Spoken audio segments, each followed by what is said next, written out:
ایک شخص اپنی زندگی کا واقعہ بتاتے ہوئے لکھتا ہے، وہ کہتا ہے کہ ایک دن میں ایک موچی کی دکان پر گیا، میں نے جوتے پالش کروائے اور جوتوں کو کچھ سلائی کروانی تھی وہ بھی کروائی۔ اس کے بعد میں نے اس موچی سے پوچھا کہ چاچا جی کتنے پیسے ہو گئے ہیں؟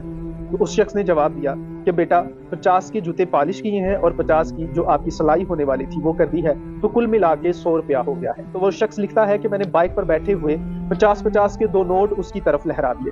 نوٹ لہراتے لہراتے اس چچا جی کے پاس جا کر کے جو گر گئے۔ اس چچا جی نے میری طرف حیرت سے دیکھا اور مسکرا کر جواب دیا، بیٹا یہ 50 کے 2 نوٹ آپ خود رکھ لیں۔ حیرت سے پوچھا کہ چچا جی خیریت ہے؟ یہ آپ کی محنت مزدوری کی کمائی ہے، تو یہ پیسے آپ کے ہیں، میں کیسے رکھ سکتا ہوں؟ انہوں نے گہری سانس بھری اور کہا، بیٹا پیسے کے ساتھ ساتھ تہذیب اور اخلاق بھی بہت ضروری ہے، اور تعلیم کے ساتھ ساتھ تربیت کا ہونا بھی بہت ضروری ہے۔ تو اس پر مزید وہ کہنے لگے، مجھے یہ آپ کا عمل بالکل بھی پسند نہیں آیا، میں یہاں پر رزق حلال کمانے کی غرض سے بیٹھا ہوا ہوں، میرا پیشہ چاہے دنیا میں حقیر سمجھا جاتا ہے، لیکن میں محنت مزدوری کی کمائی کما رہا ہوں۔ جس طرح آپ نے پیسے اچھالے ہیں اس طرح تو ناچ گانے والوں کے اوپر پھینکے جاتے ہیں۔ رزق حلال کمانے والوں کو تو ان کی بند مٹھی میں پیسے دیے جاتے ہیں تاکہ ان کی عزت نفس مجروح نہ ہو۔